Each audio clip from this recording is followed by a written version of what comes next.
నమస్కారం, న్యూస్ విన్కు స్వాగతం. ముందుగా వార్తల్లోని ముఖ్యాంశాలు.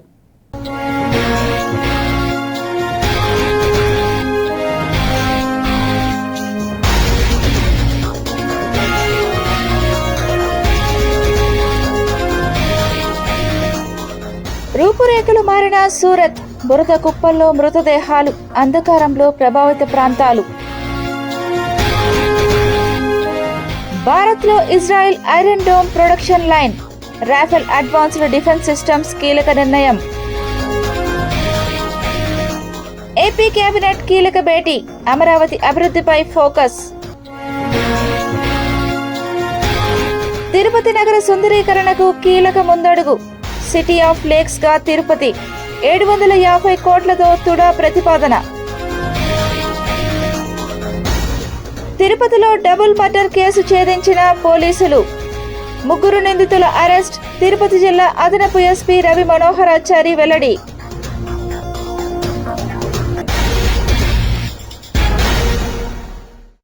ఏపీ సీఎం నారా చంద్రబాబు నాయుడు అధ్యక్షతన అమరావతిలో జరిగిన ఆంధ్రప్రదేశ్ రాష్ట్ర మంత్రివర్గ సమావేశంలో దాదాపు 30కి పైగా కీలక అజెండా అంశాలకు ఆమోదం లభించింది.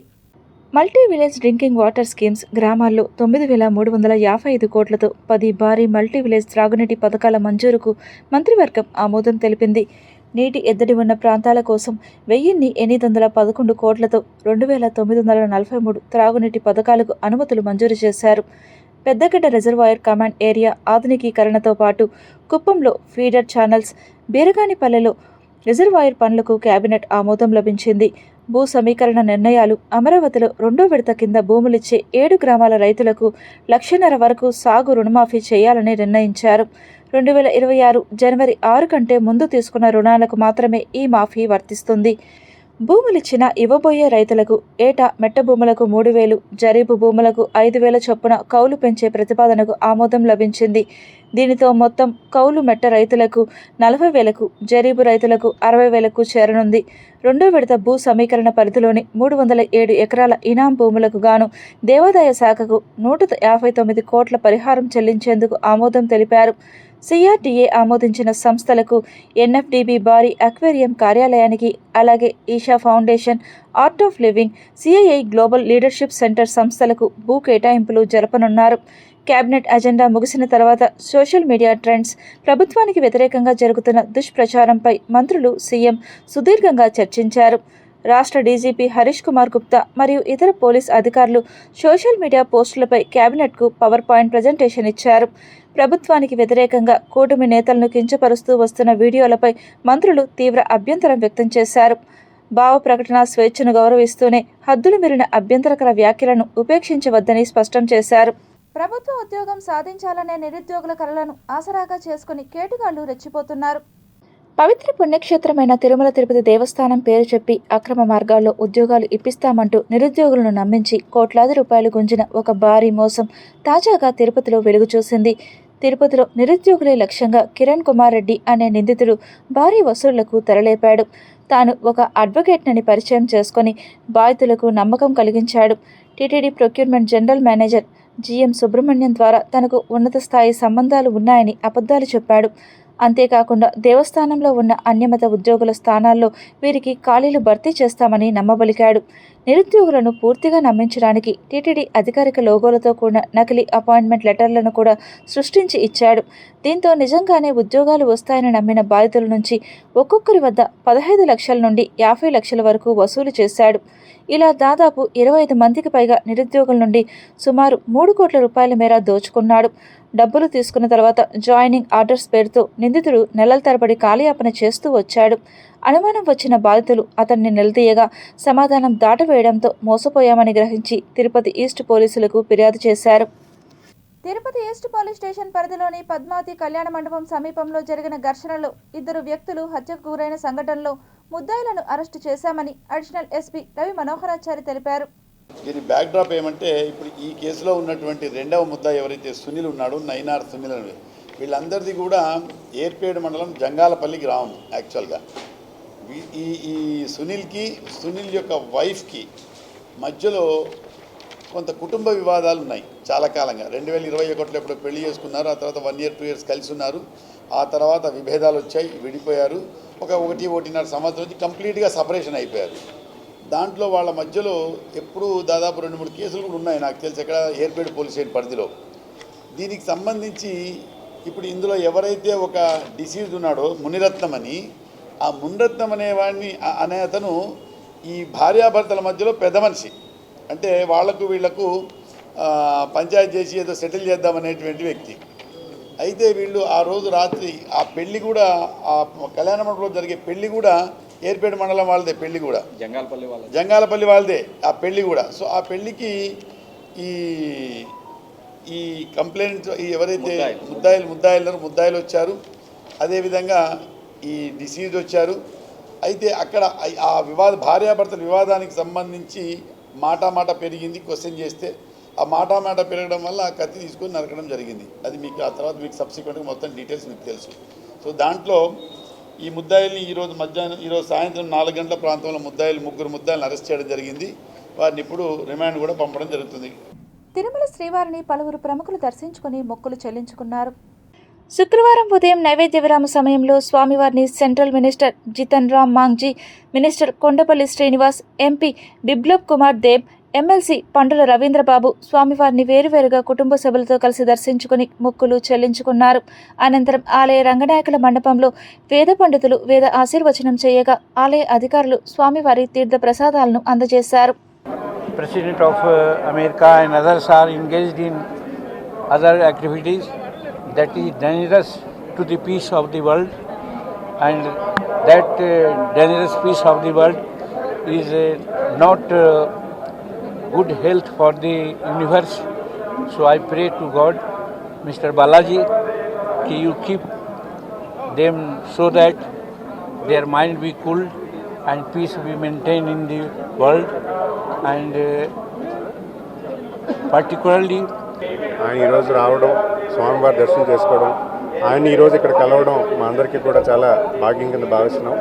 ఎందుకంటే సుదీర్ఘకాలంగా రాజకీయాల్లో ఉంటూ ప్రజలను చైతన్యపరుస్తూ ప్రజాసేవల్లో ఉన్నటువంటి వ్యక్తి. మరి అలాంటి వ్యక్తిని మేము కలుసుకోవడం మా అందరూ కూడా అదృష్టంగా భావిస్తూ, మరి ముఖ్యంగా ఆయన రావడం మన రాష్ట్రంని అన్ని విషయాలు కూడా రాష్ట్రం తాలూకా ఎలా ఉన్నాయి పథకాలు, ఎలా రన్ చేస్తున్నారు, కేంద్ర ప్రభుత్వం ఇచ్చినటువంటి స్కీమ్స్ అన్నీ కూడా ఎలా ఇంప్లిమెంట్ అవుతున్నాయి, అవన్నీ కూడా ఆయనగా తెలుసుకోవడం జరిగింది. మరి ఆయన రావడం ఎంతో కూడా సంతోషిస్తున్న విషయం తెలియజేస్తున్నాం.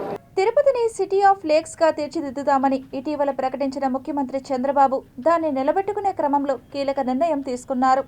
తిరుపతి పట్టణాభివృద్ధి సంస్థ తుడా పరిధిలో వాతావరణ అనుకూల సమగ్ర జల నిర్వహణ అనే ప్రతిపాదించిన ప్రాజెక్టుకు రాష్ట్ర ప్రభుత్వం సూత్రప్రాయ అంగీకారం తెలిపింది. దీంతో ఏకంగా 750 కోట్ల భారీ ప్రాజెక్టు ప్రతిపాదనకు కదలిక వచ్చింది. తిరుపతి పరిసరాల్లోని 25 చెరువులను అభివృద్ధి చేయడం కీలక అంశం. తిరుపతికి సీఎం చంద్రబాబు ఎప్పుడు వచ్చినా నగరాభివృద్ధిపై కీలక ప్రకటనలు చేస్తున్న సంగతి తెలిసిందే. ముఖ్యంగా తిరుపతి భవిష్యత్తులో కీలక నగరంగా ఆవిర్భవిస్తుందని, దానికి అనుగుణంగా అభివృద్ధి ప్రణాళికలు రూపొందించి అమలు చేయాలని జిల్లా యంత్రాంగాన్ని ఆదేశించారు. భవిష్యత్తులో తిరుపతిలో త్రాగునీరు, భూగర్భ జలాల సమస్య తలెత్తకుండా వర్షపు నీటిని నిల్వ చేసుకునే సదుపాయాలు మెరుగుపరుచుకోవాలని సూచించారు. Tirupati municipal corporation, TUDA, irrigation శాఖలు సంయుక్తంగా దీనిపై దృష్టి సారించాలని స్పష్టమైన ఆదేశాలిచ్చారు. తిరుపతిలోని చారిత్రక చెరువులు, కుంటలు, కాలువల వ్యవస్థను పునరుద్ధరించి దేశానికి ఆదర్శంగా నిలిచే విధంగా సమగ్ర చెరువుల అభివృద్ధి, వరద నియంత్రణ, స్థిరమైన నగరాభివృద్ధి లక్ష్యాలుగా పేర్కొంది. గతంలో తిరుపతి పరిసరాల్లోని చెరువులు, కుంటలు, కాలువలు పరస్పరం అనుసంధానమై సహజ జల మార్గాలుండేవి. ఇవి వరదలను తగ్గించడం, భూగర్భ జలాలను పెంపొందించడం, పర్యావరణ సమతుల్యతను కాపాడడంతో కీలక పాత్ర పోషించేవి. అయితే నగరం వేగంగా విస్తరించి అభివృద్ధి చెందే క్రమంలో ఎక్కడికక్కడ పూడికలు పేరుకుపోవడం, చెరువుల విస్తీర్ణం తగ్గిపోవడం, అనుసంధాన కాలువలు తెగిపోవడం, ఆక్రమణలు, మురుగునీటి ప్రవాహాలు వంటి కారణాలతో ఈ వ్యవస్థ బలహీనపడింది. 2021 నవంబర్లో సంభవించిన భారీ వరదలతో ఈ సమస్య తీవ్రత తెలిసివచ్చింది.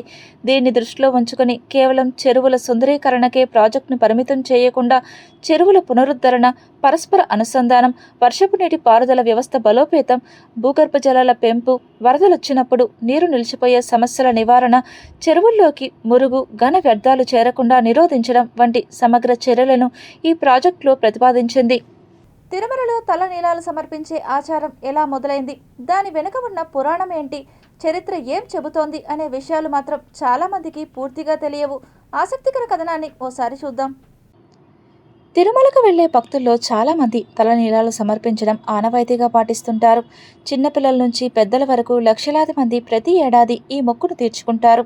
శతాబ్దాలుగా కొనసాగుతున్న ఈ సంప్రదాయం భక్తి, త్యాగం, వినయానికి ప్రతీకగా భావిస్తారు. పురాణాల ప్రకారం ఒకసారి శ్రీ మహావిష్ణువు వెంకటాద్రిపై నివసిస్తున్న సమయంలో ఆయన తలకు గాయం అయిందని చెబుతారు. ఆ సమయంలో నీలాదేవి అనే గంధర్వ కన్య తన జుట్టులో కొంత భాగాన్ని కత్తిరించి స్వామివారికి సమర్పించిందని కథనం ఉంది.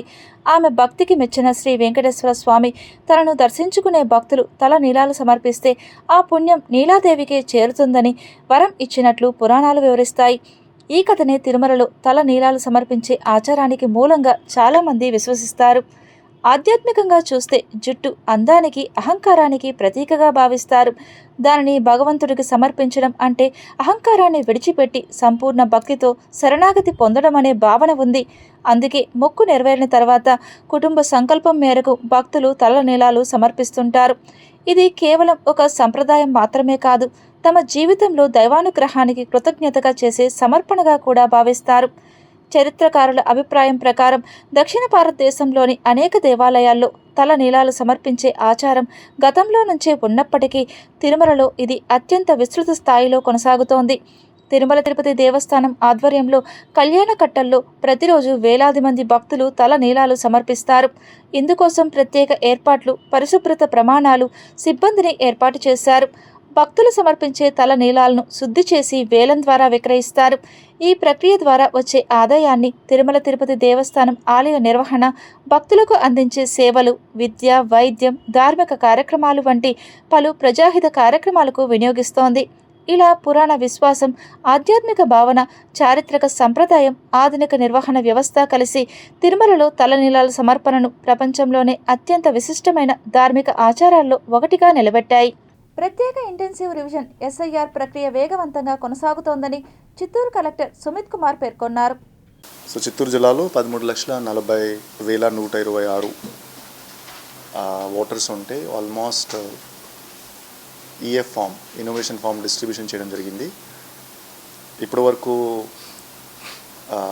80% వరకు డిజిటైజేషన్ కూడా కంప్లీట్ చేయడం జరిగింది. డిజిటైజేషన్ అంటే అక్కడికి వెళ్ళి వాళ్ళ సంతకం తీసుకొని ఆన్లైన్లో పెట్టడం జరిగింది. సో వాళ్ళ పేరు డ్రాఫ్ట్ లిస్ట్లో వస్తుంది. డ్రాఫ్ట్ లిస్ట్ 21/7 జూలై ప్రొసీడ్ చేయడం జరుగుతుంది. సో వాళ్ళ పేరు వస్తుంది. ఇప్పుడు 20% ఓటర్స్ ఇప్పటి వరకు మిగిలారు. ఈ 20% ఓటర్స్లో ఇప్పటి వరకు 2.7% అంటే ఆల్మోస్ట్ 3% ఓటర్స్ అన్కలెక్టబుల్ కేటగిరీలో వచ్చేసారు. అన్కలెక్టబుల్ అంటే మనం వాళ్ళు ఈఎఫ్ కలెక్ట్ చేయలేకపోతున్నాము. కారణం అంటే డెత్స్. ఫర్ ఎగ్జాంపుల్ ఇప్పటి వరకు 20,000 మంది అంటే ఆల్రెడీ డెత్ ఓటర్స్ వాళ్ళ పేరు ఉన్నాయి, ఇప్పుడు తీయడం జరుగుతుంది. కొంతమంది ఆల్రెడీ ఎన్రోల్ అయిపోయారు వేరే చోట, తమిళనాడు కానీ ఆర్ మన రాష్ట్రంలోనే తిరుపతి కానీ, లైక్ దాట్, బెంగళూరు, వాళ్ళు ఆల్రెడీ ఎన్రోల్డ్ అయిపోయారు. వాళ్ళు చెప్పేశారు నా ఓట్ అక్కడే ఉంటుంది. సో అటువంటి ఇప్పటి వరకు 7,000 మంది ఉన్నారు. బెంగళూరు నుంచి డ్రగ్స్ తెచ్చి రేణిగుంట పరిసర ప్రాంతాలలో విక్రయిస్తున్న 3 ముఠాలను పోలీసులు చాకచక్యంగా అదుపులోకి తీసుకున్నారని రేణిగుంట డీఎస్పీ శ్రీనివాసరావు అన్నారు. ఎక్స్టీ, మాలీ, ఈఎక్స్టీసీ, మాండీ అనే పేర్లతో పిలుస్తారు దీన్ని. ఇవన్నీ కూడా హెలిజినేషన్ ఎక్కడో ఉన్నట్టు, ఎట్లా ఈ గంజా కంటే కూడా ఇంకెక్కువగా ఈ ప్రభావితం చూపిస్తుందని చెప్పి ఇది వాడుతూ ఉంటారు. మనకి దీంట్లో మనకు 3 ముద్దాయిలు దొరికారు. గుణశేఖరు, అశ్విని కుమారు, రాహుల్ యాదవ్. వీళ్ళల్లో ఒకతను బీటెక్ చదువుతున్నాడు ఒక కాలేజీలో, మిగతా వాళ్ళు తిరుపతిలో ఉంటున్నారు. 62 గ్రాముల డ్రగ్ దొరికింది.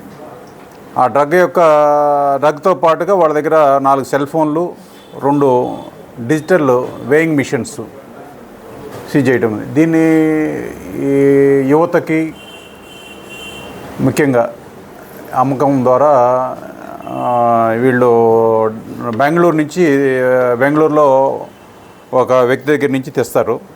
ఇక్కడ చిన్న చిన్న ప్యాకెట్స్ చేసి అమ్మడం జరుగుతుంది. ఎన్నికల సంఘం నిర్దేశించిన గడువులోపు నగరంలో ప్రత్యేక ఓటర్ల జాబితా ప్రక్రియను పూర్తి చేయాలని 167 తిరుపతి నియోజకవర్గ ఓటర్ల నమోదు అధికారి నగరపాలక సంస్థ కమిషనర్ శారదాదేవి సిబ్బందిని ఆదేశించారు. తిరుపతి నగరంలోని పరసాల వీధి మరి చెన్నారెడ్డి కాలనీ తదితర ప్రాంతాల్లో జరుగుతున్న ఓటర్ల జాబితా ప్రత్యేక సవరణ విధానాన్ని శుక్రవారం పరిశీలించారు. ఈ సందర్భంగా ఆమె మాట్లాడుతూ నగరంలోని అన్ని పోలింగ్ కేంద్రాల వారీగా ఇచ్చిన అన్ని ఎన్యూమరేషన్ ఫారాల్లో పొరపాట్లు లేకుండా స్వయంగా పరిశీలించి స్వీకరించాలని తెలిపారు. ఈ ప్రత్యేక ఓటర్ల జాబితా సవరణ ప్రక్రియ యొక్క ప్రాధాన్యతను వివరించాలని తెలిపారు. సీనియర్ సిటిజన్లు, వృద్ధులు స్వయంగా వచ్చి తమ ఎన్యూమరేషన్ ఫారాలను ఇస్తున్నారని తెలిపారు. యువత చురుగ్గా పాల్గొని తమ ఓట్లను నమోదు చేసుకోవాలని, మీ ఇంటికి ఇచ్చిన ఎన్యూమరేషన్ ఫారాలను బూత్ లెవెల్ ఆఫీసర్కు అందజేయాలని తెలిపారు. ఈ 14వ తేదీ గడువు ముగుస్తుందని, ఈలోపు అందరూ స్పందించి ప్రత్యేక ఓటర్ల జాబితా సవరణ ప్రక్రియలో భాగస్వాములు కావాలని పిలుపునిచ్చారు. ప్రజల అనుమానాలను నివృత్తి చేసేందుకు ప్రత్యేకంగా స్వర్ణవార్డు సచివాలయాల్లో హెల్ప్ డెస్క్ ఏర్పాటు చేశామని తెలిపారు.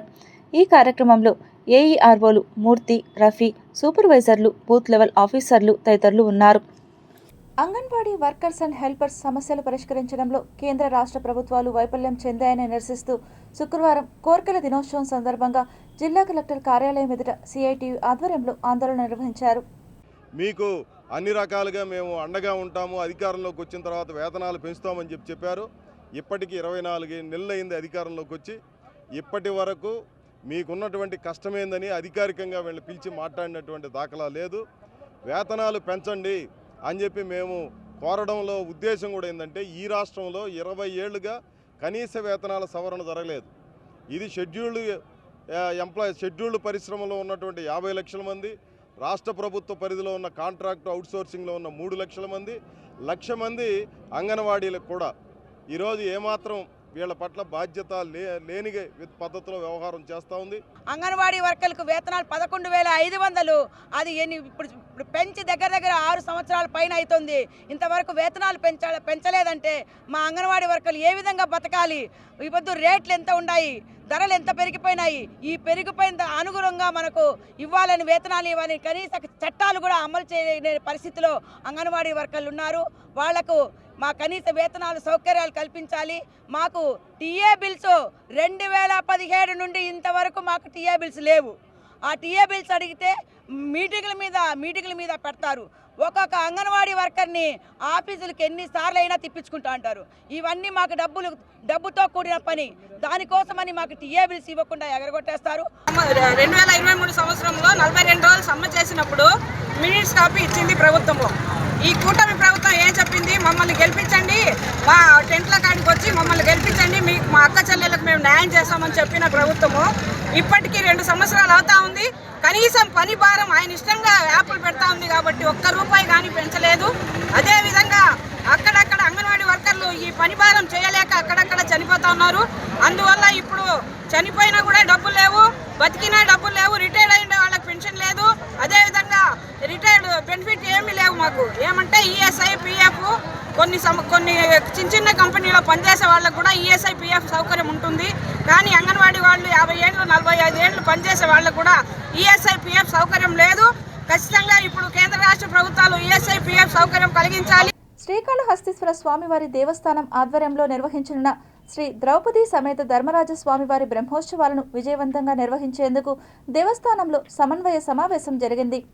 జిల్లా కలెక్టర్ ఆదేశాల మేరకు ఆర్డీఓ భానుప్రకాష్ రెడ్డి, దేవస్థానం కార్యనిర్వహణాధికారి బికే వెంకటేశులు అధ్యక్షతన ఈ సమావేశం నిర్వహించారు. ఈ సమావేశంలో మున్సిపల్ కమిషనర్, 1వ టౌన్ సీఐ, 2వ టౌన్ సీఐ, అగ్నిమాపక శాఖ అధికారులు, వివిధ ప్రభుత్వ శాఖల అధికారులు, దేవస్థానం అధికారులు, ఏరియా ఆసుపత్రి సిబ్బంది, సంబంధిత విభాగాల ప్రతినిధులు పాల్గొన్నారు. బ్రహ్మోత్సవాల సందర్భంగా భక్తులకు ఎలాంటి అసౌకర్యం కలగకుండా భద్రత, ట్రాఫిక్ నియంత్రణ, పారిశుద్ధ్యం, త్రాగునీటి సౌకర్యం, విద్యుత్ సరఫరా, వైద్య సేవలు, అగ్నిమాపక చర్యలు, క్యూలైన్ల నిర్వహణ, పార్కింగ్, ప్రసాదాల పంపిణీ తదితర అంశాలపై ప్రత్యేక దృష్టి సారించాలని సంబంధిత శాఖలకు సూచించారు. ప్రతి శాఖ సమన్వయంతో పనిచేసి బ్రహ్మోత్సవాలను విజయవంతంగా నిర్వహించడంతో పాటు భక్తులకు మెరుగైన సేవలు అందించాలని ఆర్డీఓ భానుప్రకాష్ రెడ్డి, ఈఓ బికే వెంకటేశులు అధికారులను ఆదేశించారు. తిరుపతి నగర అభివృద్ధి లక్ష్యంగా కూటమి ప్రభుత్వం వేగంగా అడుగులు వేస్తోంది. కొరమేనుగుంటలో దశాబ్దాలుగా వేధిస్తున్న మురుగునీటి సమస్యకు చెక్ పెట్టేలా నూతన డ్రైనేజీ వ్యవస్థ నిర్మాణానికి తుడా చైర్మన్ డాలర్స్ దివాకర్ రెడ్డి భూమి పూజ చేశారు. ఈ కార్యక్రమంలో టీడీపీ పార్లమెంట్ అధ్యక్షురాలు పనబాక లక్ష్మి, టీడీపీ ఇన్ఛార్జ్ జేబీ శ్రీనివాస్ పాల్గొన్నారు. ఎన్నో సంవత్సరాలుగా, ఎన్నో దశాబ్దాలుగా మొత్తం తిరుపతికి ఉన్నటువంటి డ్రైనేజ్ అంతా కూడా ఈ యొక్క ఛానల్ కనెక్ట్ అయి ఉంటుంది. ఈ ఛానల్ని గత ప్రభుత్వంలో ఉన్నటువంటి నాయకులు ఎవరు కూడా పట్టించుకోకుండా కేవలం వాళ్ళకి లాభాల కోసం మాత్రమే పనిచేసుకుంటూ వెళ్ళారు. కానీ మా ఎన్డీఏ కూటమి వచ్చిన తర్వాత ఇక్కడ ఉన్నటువంటి స్థానిక కూటమి నాయకులు పులగోలు మురళి గారు అండ్ మన టీడీపీ లీడర్లు అందరూ కూడా వచ్చి నాకు రిప్రజెంటేషన్ ఇచ్చిన వెంటనే తిరుపతి ఇన్ఛార్జ్ అయినటువంటి జేబీ శ్రీను గారు వెంటనే దీన్ని చేయాలని చెప్పిన తర్వాత దీన్ని వార్ ఫుటింగ్స్ పైన దీన్ని టెండర్ పిలిచి మొత్తం సుమారుగా 180 మీటర్లు మొత్తం ఆర్సీసీ పర్మనెంట్ డ్రైన్ కూడా మనం ఈరోజు భూమి పూజ చేయడం జరిగింది. అదేవిధంగా దానికి ఈస్టర్న్ సైడ్లో 210 మీటర్లు కంటిన్యూషన్ ఉంటుంది. ఇదైన వెంటనే సెకండ్ ఫేజ్లో ఆ 210 మీటర్స్ కూడా చేసి అది కూడా కంప్లీట్ చేస్తాము. అదేవిధంగా తిరుపతి నియోజకవర్గంలో ఉన్నటువంటి ప్రతి ఒక్క మనిషి కూడా హ్యాపీగా ఉండాలా. తాగునీటి కావచ్చు, డ్రైన్స్ కావచ్చు, రోడ్స్ కావచ్చు, ఎలక్ట్రిసిటీ కావచ్చు, ఇవన్నీ ముఖ్యం కాబట్టి ఇవన్నిటిని కూడా ఎక్కడ చిన్న లోపం లేకుండా మనం 100% చేస్తాము. పలమనేరు నియోజకవర్గ ప్రజలకు నాణ్యమైన వైద్య సేవలు అందుబాటులోకి రావాలన్న లక్ష్యంతో బైరెడ్డిపల్లికి చెందిన మహతి ఫౌండేషన్ ఆధ్వర్యంలో గంగవరం మండలంలోని సాయి బాలాజీ టవర్స్లో ఏర్పాటు చేసిన ఉచిత కంటి వైద్య కంటిపొర క్యాటరాక్ట్ శస్త్రచికిత్స శిబిరాన్ని శుక్రవారం పలమనేరు ఎమ్మెల్యే అమర్నాథ్ రెడ్డి ఘనంగా ప్రారంభించారు.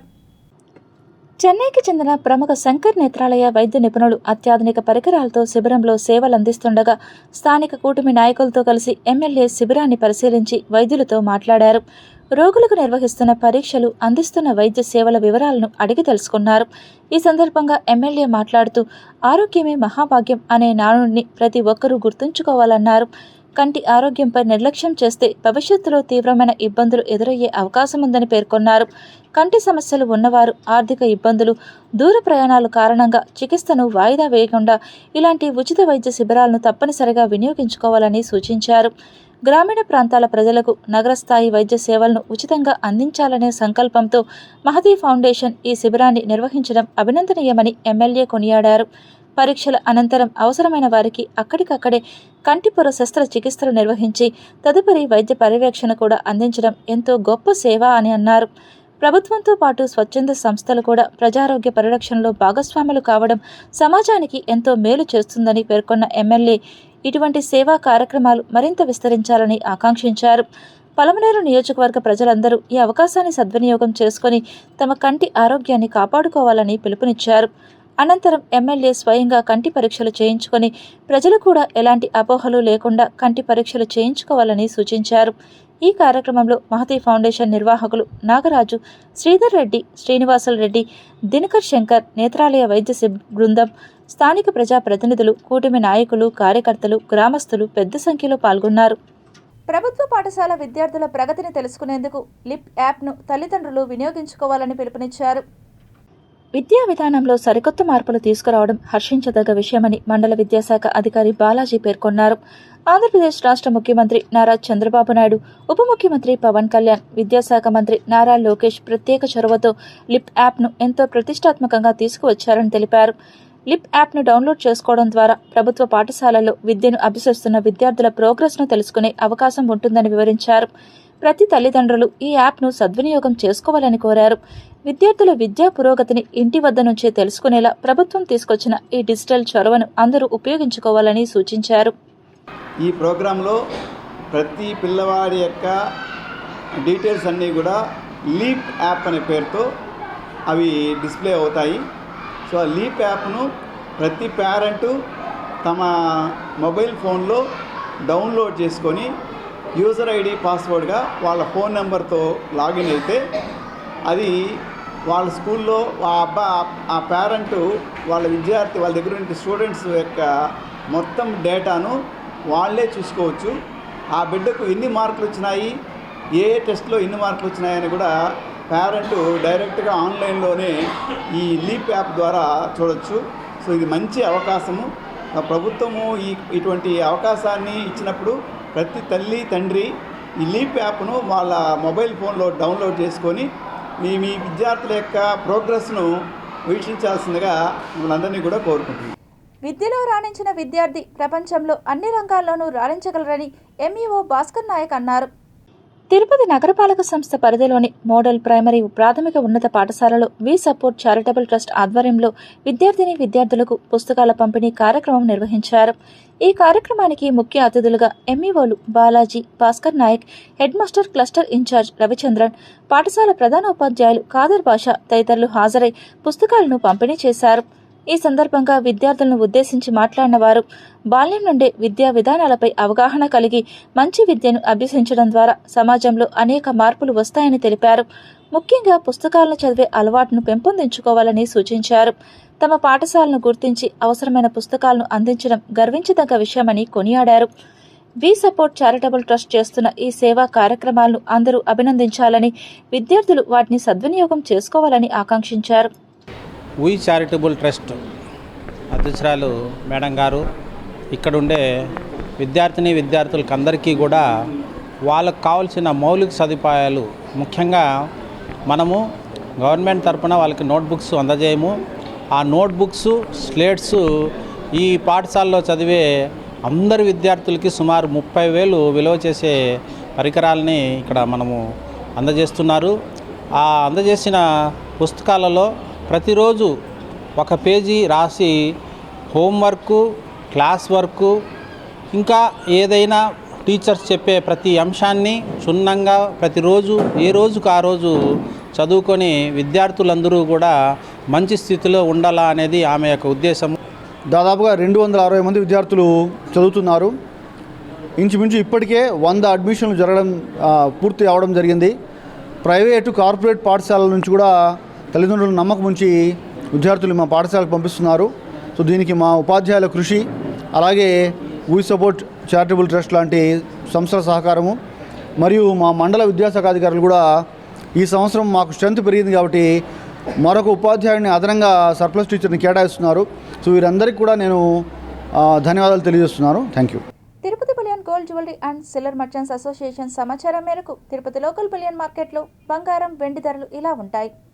24 క్యారెట్ల బంగారం 10 గ్రాముల ధర 1,47,700 రూపాయలు.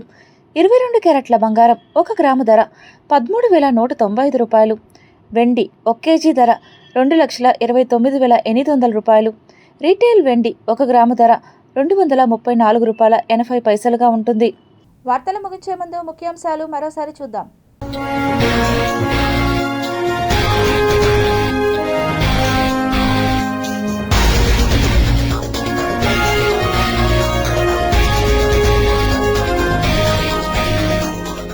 రూపురేఖలు మారిన సూరత్, బురద కుప్పల్లో మృతదేహాలు, అంధకారంలో ప్రభావిత ప్రాంతాలు.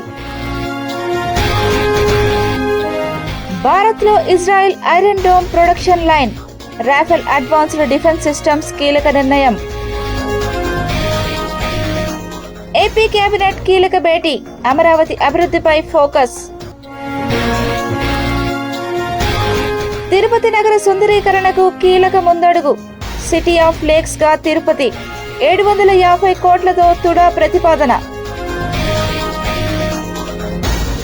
తిరుపతిలో డబుల్ మర్డర్ కేసు ఛేదించిన పోలీసులు, 3 నిందితుల అరెస్ట్. తిరుపతి జిల్లా అదనపు ఎస్పీ రవి మనోహరాచారి వెల్లడి.